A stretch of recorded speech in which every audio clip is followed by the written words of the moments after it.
Avec les annonces du Premier ministre hier soir, difficile pour chacun de rester optimiste et de se projeter dans l'idée d'un réveillon de Noël simple et paisible. Une restriction de 6 adultes maximum par foyer et des nombreuses zones d'ombre qui existent, pas facile de garder le moral. Aujourd'hui, de nombreux Français sont perdus. À moins de 2 semaines de Noël, de nombreuses questions restent en suspens. Sur l'organisation d'abord, pourra-t-on se déplacer pour fêter Noël? Sera-t-il possible de fêter Noël avec toute sa famille? Ensuite, des zones d'ombre persistent sur les comportements à adopter avec nos proches les plus fragiles. Sera-t-il utile de faire le test Covid avant de faire des câlins à nos grands-parents? Enfin, la seule et unique vraie question qui obsède les Français, Noël va-t-il être remis en question? Nous répondons à toutes vos questions tout de suite sur le plateau de TPMP.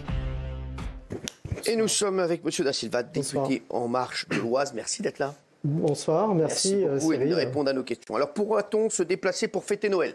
Alors, on pourra évidemment se déplacer et on déroge à la règle qui est une règle de couvre-feu qu'on instaure à partir du 15 décembre, donc un couvre-feu de 20h à 6h. Et pour Noël, évidemment, parce qu'à fête exceptionnelle, on va prendre une dérogation exceptionnelle. Donc, juste le 24 décembre.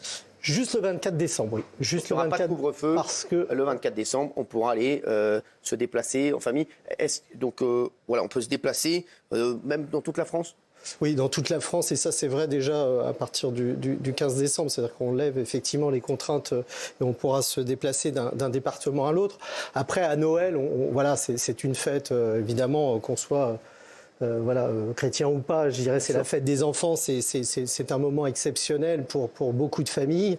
C'est déjà difficile évidemment de tenir dans cette période de confinement avec toutes ces contraintes et donc il est évident qu'on va libérer pour que les gens puissent se trouver, Noël, se retrouver en famille. Se déplacer et il n'y aura pas de couvre-feu à Noël. Donc vous pourrez vous déplacer après 20h. Pourra-t-on fêter Noël avec toute sa famille, même si on a une immense famille et plein de femmes comme Benjamin Castaldi?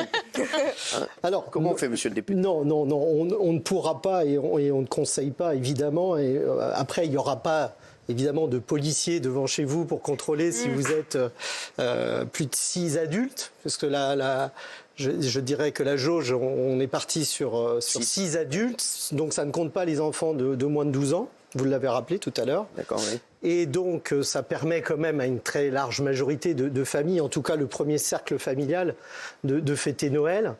Et donc, après, évidemment, dans certains cas, ça peut évidemment limiter. Si on a plus de 6 enfants, je pense que là, évidemment, on déroge à la règle par nature. C'est ça, ouais. Donc ça, on va pas non plus. On risque une amende ou pas? Non, on risque pas une amende. Il n'y aura pas d'amende à Noël? Non, je ne pense pas et je ne le souhaite pas. Non, c'est pas le but. Satine. Moi, j'avais une question, c'est pourquoi... Elle a 16 ans, Satine. Hein.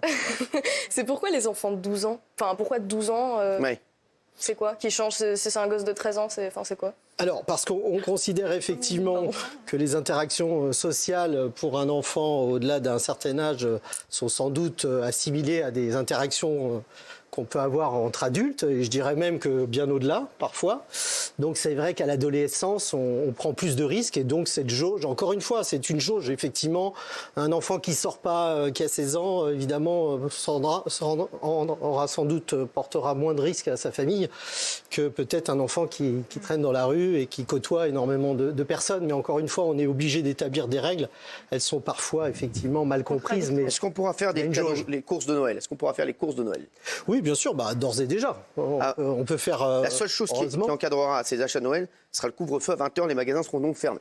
Exact. C'est le seul Exactement, truc. Mais on peut... Enfin, les magasins peuvent ouvrir le dimanche, et puisqu'on a dérogé à une règle qui est normalement une fermeture dominicale.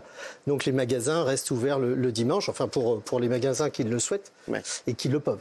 Faire un test permet-il de faire des câlins à ses grands-parents, si on a tous fait le test? Alors si un test est fait dans les règles de l'art, c'est-à-dire, on va dire, une semaine avant, et qu'on reste confiné et qu'on ne voit personne, et que ce test, bien sûr, est négatif, dans l'absolu, on peut dire que oui, mais il n'y a pas de risque zéro. D'accord. Maintenant, il est clair que il est assez. Il faut prendre extrêmement de précautions pour éviter. Alors j'entends dire qu'on limite les risques à partir de 24-48 heures. Évidemment, c'est toujours mieux, mais il y a un risque quand même. Est-ce que Noël pourra-t-il être mis en question? Est-ce que si on voit vraiment que les chiffres sont catastrophiques, est-ce qu'on pourra annuler? Non, aujourd'hui, on est trop près de la date de Noël pour la remettre en question. On pourra faire Noël. Par contre, si les chiffres continuent, et c'est le cas, puisqu'on est passé en une semaine de 11 000 cas à 13 000 cas, l'information est tombée récemment, donc 2 000 cas de plus, donc on voit bien qu'il y a une reprise. Et ceux qui disaient que le confinement des magasins, tout ça, c'était ridicule, on voit bien qu'à partir du moment où on relâche, ça repart à la hausse. Donc il y a bien une cause à effet. Et donc il va falloir rester prudent. Et sans doute que si les chiffres continuent d'augmenter, le signal qu'on envoie effectivement aux Français, c'est soyez prudents.